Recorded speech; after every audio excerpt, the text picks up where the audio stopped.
Country.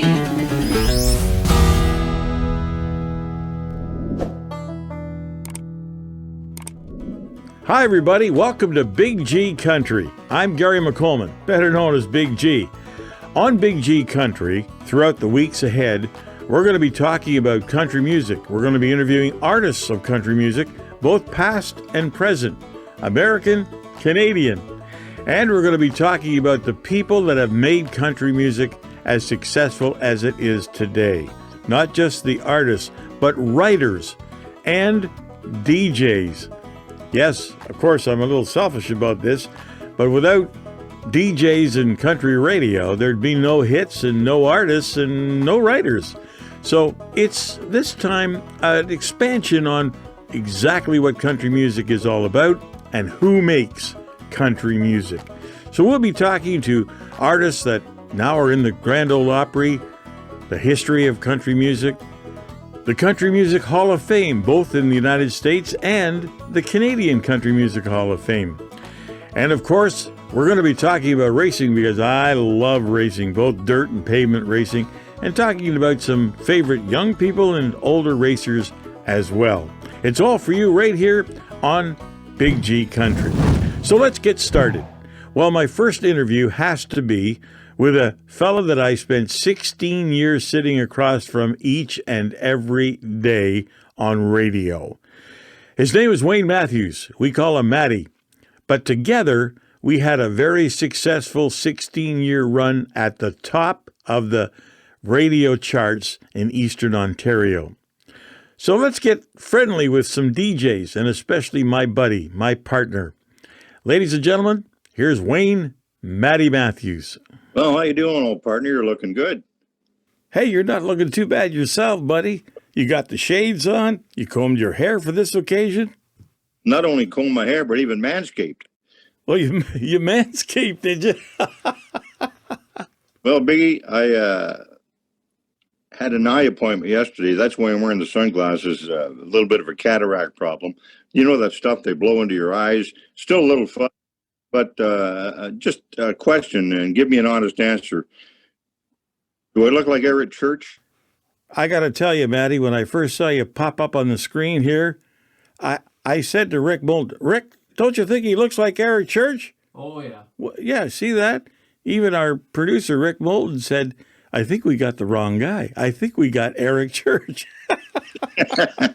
or is it more like this is what Eric looks like when he doesn't go to church? You know, Matty, I've always said without us DJs spinning those country hits on radio, people wouldn't really know an awful lot about country artists, or they wouldn't pay to go see them in concerts and at venues all across North America, and for that matter, the world, because, hey, with YouTube, this program is on all over the world, including Europe and everywhere else.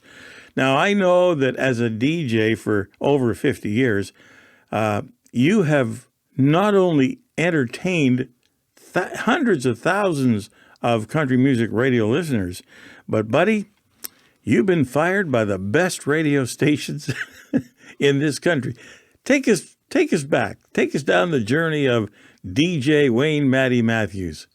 Well, so true, Biggie. I have had the pleasure of working at many radio stations over the course of my career, which is approaching, almost 50 years now. And it all started at a little 10,000-watt station, the CJET in Smiths Falls, Ontario, as you know. And our good buddy, Wayne Rostad, gave me my first break in radio, as a matter of fact. And to just go back a little earlier than that, I figured I'm no good in school. I got my grade 12, actually grade 6 twice. But at any rate, you got to find a job. I'll tell you how bad it was in school. I just didn't listen. And I even had my own parking spot in grade 6. But I'll tell you what. Are you okay, Big? Yeah. I'm okay, buddy. Just keep going. Okay. But Wayne Rostad was the first gentleman to hire me to give me a break in this business. And, well, we've been at it ever since. And still dabbling away as you are. And I wish you very well, by the way, in your new endeavor. It is going to be great for everybody involved in country music, and congratulations on that. So back to Smiths Falls. I stayed there for about a year before I got fired. Went to Ottawa. I forgot I got fired now, but some stupid little thing. So what was the stupid little thing? Can you remember? No. I said something derogatory about the boss's friend, but you can't do that these days. But at any rate, I went to Ottawa. I stayed in Ottawa for a year. Got a job offer to go to Montreal and work for Gord Sinclair Jr. at Sea Fox, the original Sea Fox, by the way. That was in 1972.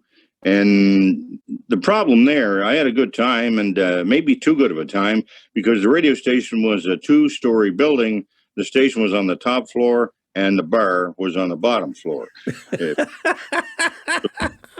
that was not a good mix. So I guess the prep was done downstairs, right?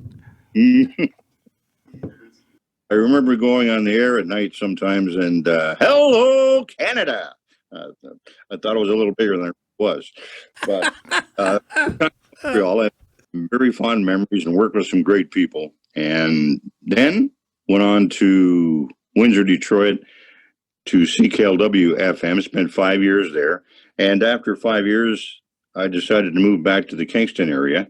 And, well, I only stayed here for a year, then went back to Ottawa for the second time, and on to Toronto, as you know, at CFGM Radio in Toronto. Wonderful time there for almost 10 years. And back to Kingston. Here we go again.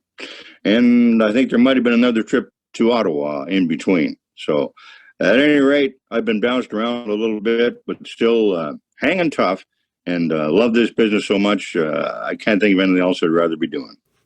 Well, I want you to go back a little bit, because I know you mentioned the station, but I have to highlight it.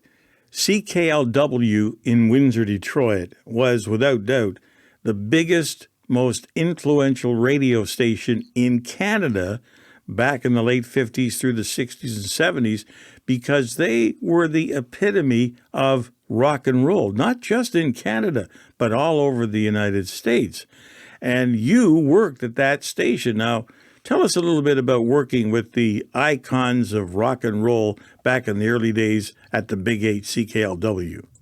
Well, I worked actually on the CKLW FM side, but I did have the pleasure of rubbing shoulders and walking the halls with some of the greats in radio. I mean, Hall of Fame disc jockeys like Tommy Shannon, Dick Purton, Brother Bill Gable, Teddy Bear Richards. I walked the halls with these guys every day, and I learned so much just by talking to them every day. Although I wasn't on CKLW, the Big 8, I was on the sister station, but I was just a young man, but I had an experience that I'll never, ever forget. It was just such a wonderful time down there.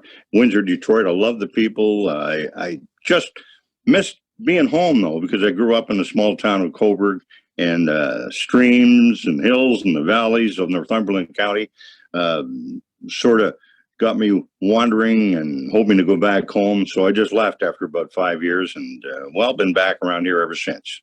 As a DJ for many, many years, Wayne, and all of us have interviewed all the top stars in country music, for you and I, even past stars back in the late 60s through the 70s, right through to the current stars of today. We get the opportunity to interview and mingle with these people. Let us a couple of highlights from your career as to stars that you've interviewed over the years. Maybe the most enjoyable interview you had, and maybe the least enjoyable interview you've had. Okay, well, first of all, I'll come right off the top and say probably my favorite interview was with Charlie Daniels. It was at Cobo Hall in Detroit after one of his concerts there. And he was the most accessible, friendly man that I think I've ever interviewed in country music. He was just such a wonderful guy that just opened up his heart and his whole life to me. And we became actually pretty good friends after that. And to go back even further, I had the opportunity to interview Claude King, Wolverton Mountain, if you remember. And the fellow that wrote the Western novels just before he passed. I had a chance to talk to him, and he also autographed a few books for me. Louis L'Amour, if you the great Western writer, and he was a great interview as well. And Boxcar Willie, and those were like fun times. And I did most of those interviews when I was at CFGM, as you were in Toronto, over the almost 10 years. But one interview I remember that probably didn't go so well was with Conway Twitty. And Conway was with his daughter. I forget her name now, but he was... Conway Twitty's daughter? That was Kitty Twitty. Yeah. He was promoting her, trying to get her started in the business, we'll say, right? Well, you know what her hit song was, right, Matty? Kitty Twitty, I'm on my way to the sandbox. Okay. All right. Leave the jokes to me, okay, Big? But no, the problem was this. I was sort of giving eyes to his beautiful young daughter, and he wasn't happy. So, at any rate, we'll leave it at that. So tell me, Matty, now that we've been doing this for 16 years and Canadian country music has evolved the way it has, and just recently they had the CCMA Country Music Awards show. How do you see Canadian country music as it's, going to be in the next 5-10 years? Well, I think it's amazing the talent that we have in this country right now, and it just seems to be getting better and better. And, it's so nice to see some of these people getting recognized as well, because for a lot of years, as you know, it just wasn't happening for a lot of our Canadian country artists. But now you're right up at the top with the best of them. And, well, keep it up. You're doing a great job out there.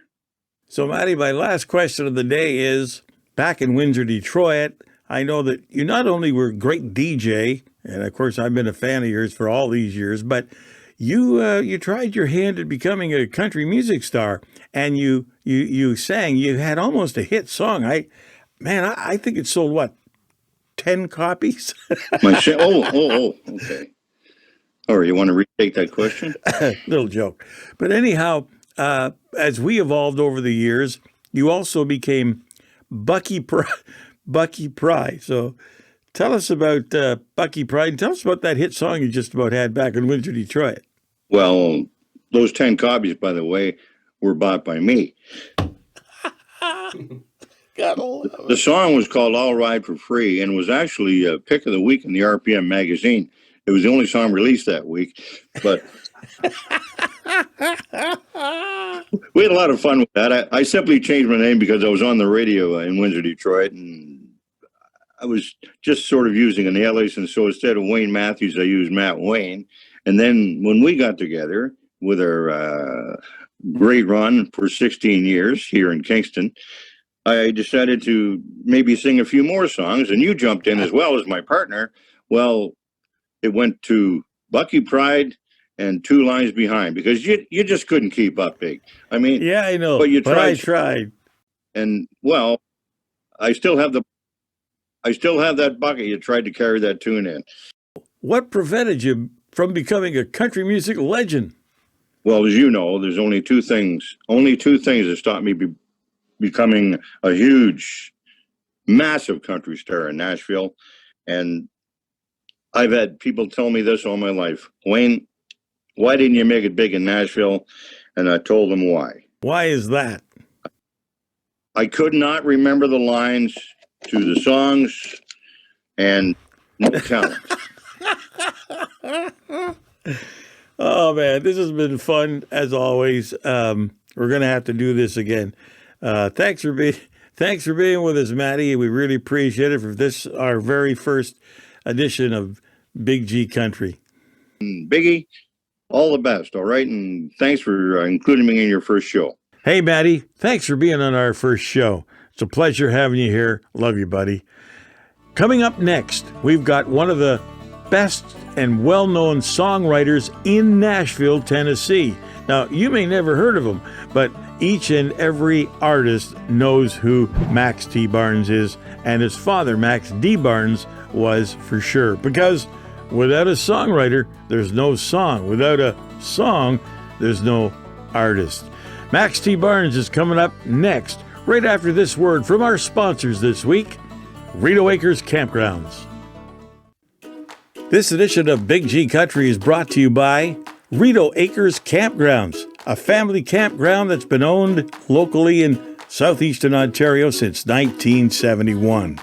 Reno Acres is just 10 minutes from downtown Kingston, Ontario, a historic city in southeastern Ontario, right on Lake Ontario and the Thousand Islands. You can swim in their outdoor pool or you can spend a day at the lake.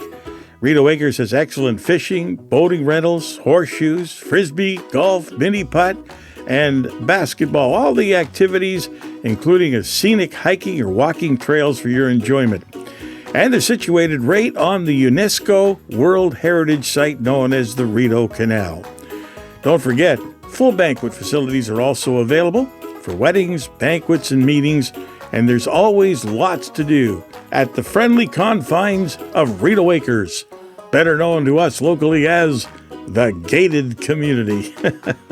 Thanks for sponsoring this edition of Big G Country.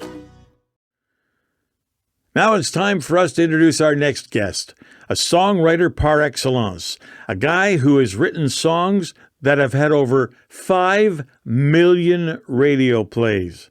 His father, Max D. Barnes, was one of the greatest songwriters back in the 70s and 80s. Wrote songs for George Jones and Merle Haggard and Randy Travis and Vince Gill, and it just goes on and on. Well, his son, Max T. Barnes, is a chip off the old block. Written great songs, #1 songs. How about Love Me with Colin Ray? We'll talk to Max about his father and himself. So let's introduce him to the program right now. My good friend, my buddy from Nashville, Tennessee. Here's Max T. Barnes. Hey, Max. Hey, Big G. Been great. How you doing? We're doing absolutely great here. In Nashville, I know you guys have had some pretty wicked weather down there lately. Oh, just a little bit of rain this week. Nothing to be scared of. When you get snow, then you get scared, right? That's right. I understand you guys have 9 months of winter and 3 months of poor sledding. That's right. I'll pass on that. Max, let's talk a little bit about your family history first before we delve into yourself personally. But your dad was just an absolutely icon of songwriters. He's in the Songwriters Hall of Fame. And for many, many years, I started in country music. The first radio show I played country was in 1963. And that's just about when your dad moved from Idaho over to Nashville and started writing, right? You're close. Yeah, we're from Omaha. And Omaha? We moved in 73. I was 10 years old. I remember it well. Yeah. We moved to Nashville, and of course, it was like the dark side of the moon to us because it was so different. But we assimilated and became true Southerners, and I just love it down here. If you ever visit Nashville, you'll enjoy some Southern hospitality. But yeah, I grew up. My dad was a struggling songwriter, and then he didn't have to struggle much anymore. He got pretty good at it. And he started having #1s around 1980. His first #1 was, I think it was Don't Take It Away by Conway Twitty. And from then on, he had an amazing career. He sold 50 million records. He had over 500 cuts, and he wrote 24 #1s. He's in the Hall of Fame. He's an inspiration to me, and I learned everything I know from him. Well, I know that when you list the artists that sang his songs, I just recently read Randy Travis's book, as a matter of fact, and in part of that, when he started to talk about the song Always and Forever, he really bragged up your dad. He said Max D. Barnes was one of the greatest writers, and when I got handed this song and I knew that he had written this song, he said I had to record it right away, and of course, one of Randy Travis's biggest hits, right? So there you go. Yeah, it was a good #1. Randy Travis has been good to me and my family for a long time. My dad had several #1s by Randy. That was one. If I Didn't Have You was one. Uh, let's see. He wrote "Storms of Life," which was the title for his first record. As a matter of fact, he wrote the title of his first three records: "Storms of Life," "Always and Forever," and I forget what the third one was. And then I had a number one with Randy, a song called "Before You Kill Us All." And Randy's one of the greatest singers of our time. He'll go down in history like a Johnny Cash or Kenny Rogers, one of the icons. But his voice, when you hear the first note, you know it's Randy Travis. Absolutely, you're so right. I read the book and I cried in the book and I laughed in the book and the struggles he came from, the success he had, and then the struggles he went through again, and even today still struggling after that massive stroke he had. But the other guy who I was interviewing one day, and he talked about your dad, was George Jones. And because we got talking about the song "Who's Gonna Fill Their Shoes," and that's and then George started to talk about your dad, who co-wrote that song, and of course it's such an iconic type song that even now when you play that song, it plays history to all the great legends of country music. Yeah, George was a lot of fun. And my dad had a lot of songs cut by George. Pretty much one on his last 10 records. He had a lot of things cut by George, and he and George were good buddies, and they'd talk on the phone about every evening. And I got to produce some stuff on George, and as a matter of fact, I moved my studio out to his compound for about a year and a half. And we got to work together a lot. He was a lot of fun to be around. He was, like he was so iconic that if you walked around with him, you could hear him going, yeah, and he'd talk like this, he talked like George Jones, which is kind of like walking around with a cartoon character, with his voice like that all the time. But he was a genuine guy, real nice guy, and a lot of fun to work with. The great thing about George too is, and of course Nancy, who I got to know really well, and they laughed about and I'll use the word he used, and they used the stupidity of the period that he went through when he became No Show Jones. And you gotta love a character like that. But your dad was also a character, and he had a reputation in Nashville that Waylon Jennings and all the guys used to gather. For example, years ago, one of the first times when I was in Nashville as a DJ, we went to a club one night, and your dad was in the club. This had to be in the mid '70s, I think. And Merle Haggard was there that night, and the two of them got up on stage and started to sing your dad's songs. It was, instead of Merle Haggard songs, it was amazing. Yeah, he and Merle were big buddies too. Same kind of arrangement. Those old guys that get on the phone with each other at night and talk about whatever, and he and Merle were buddies, and they just really enjoyed the same kind of music. Merle was a lot of fun to be around. Of course, he's Merle Haggard, and I got to sit at my dad's kitchen table and pick with him a little bit, and it's just amazing. I mean, that guy. There's singers, and then there's singers. I'm a producer, and I've worked with tons of singers, but he has the most control over his voice. He can make it do whatever he wants, and that's so rare, But as a guy, that 1994 album with I think it's got In My Next Life, which my dad and Merle wrote together, and a bunch of things. Dad wrote about half the record with Merle, but it was really a great time when Merle came to town, and they really enjoyed each other. Now let's talk about Max T. Barnes, because you're no slouch at all when it comes to writing music. The first time that I actually heard about you was I was interviewing Colin Ray. He was here in Canada. He was at the Havelock Country Jamboree. And I went backstage and we started chatting, and then I started to interview him. And we talked about the song Love You, which, of course, I think was his biggest hit. And he talked about Max T. Barnes. And when he said Max Barnes, of course, I first thought, well, wait a minute. And he said, no, it's Max T's son, Max T. Barnes. So, and that was now, and I did a little research on that. How many millions of radio spins did that song have for you? Oh, I just got an award for that last year. That song is about coming on 30 years old now. And I just got a BMI award for 4 million airplay, Oh, which is like 40 years or something on the radio, which, really? I'm over the moon. I can't believe it. Yeah.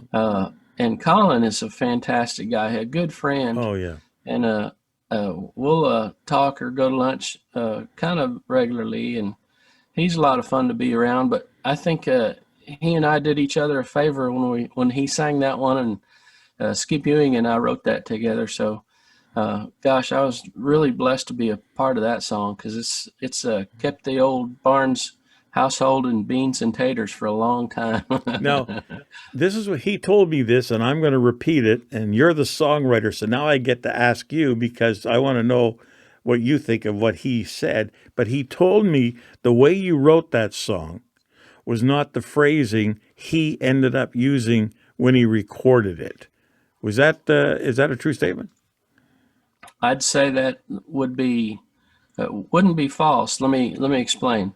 When I was a guitar player on the road at the same time the songwriting was kind of coming on for me. So I was playing lead guitar with a guy named Skip Ewing. He was on MCA Records, and he had a few hits at that time, and a super talented guy, and he wrote a bunch of huge hit songs.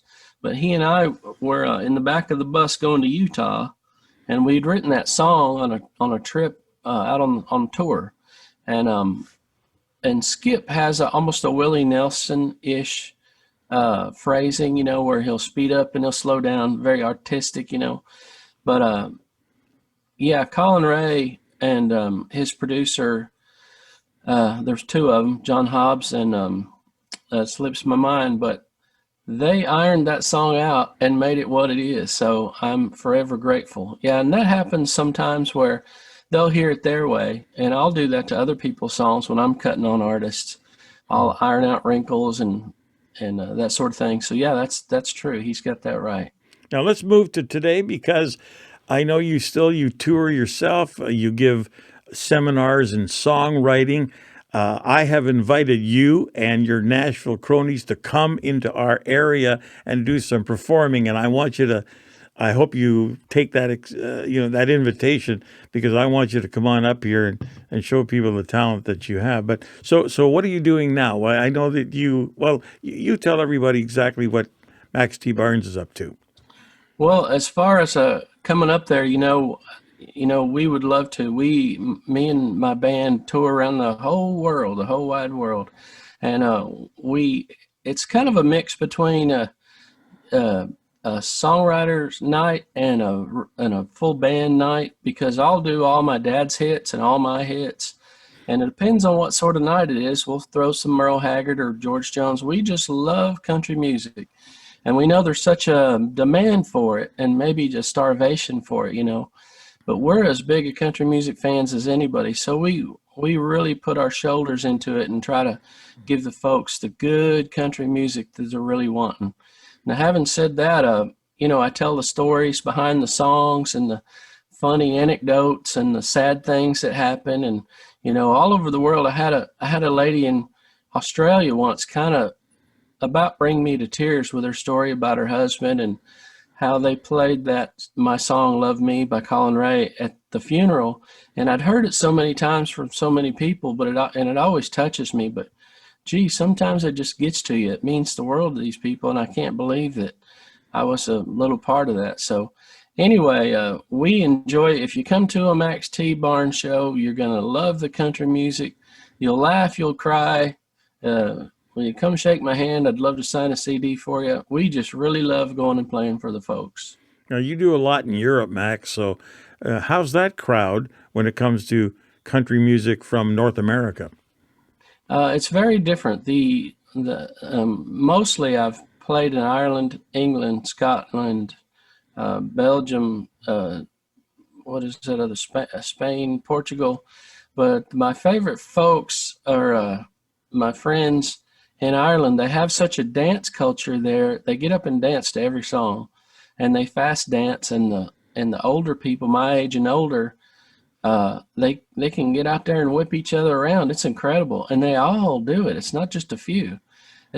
They love country music, and when they're not out 3 nights a week dancing to country music, they're on Facebook, singing the praises of it or promoting artists. They're a great people, and I've made so many friends over there. And we had a pretty large tour. It was about 10 days playing every day in Ireland alone. And of course, that didn't work out this year, but next year we'll go back and do it all again, maybe even bigger.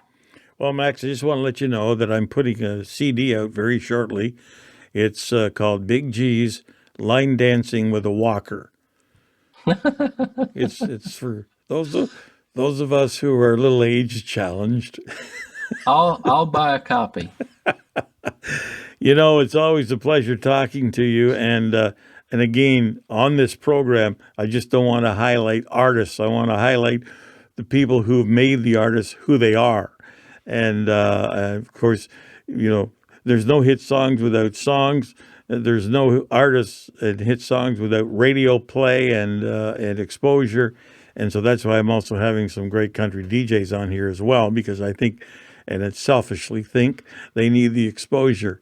But it's always a pleasure. It's great. You're a super good friend. And every time I've been to Nashville, we've been able to hook up, and I love talking about country music and the history of it and the songs. So, Matt, best of luck. And listen, I'm going to keep you to the promise now. You're going to come up here, right?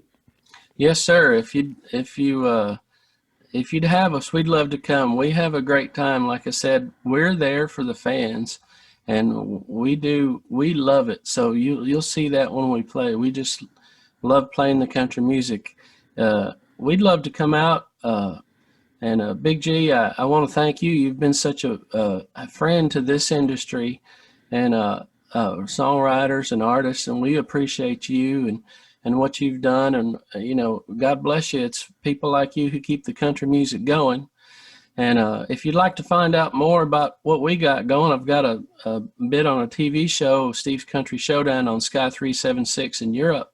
So my European friends can tune into that. It's Max T's American Country, where I host a video show, and it's American videos, American country. And, of course, be checking in on maxtbarnes.com for tour information for next year. And I hope a bunch of them will be up there with you, Big G.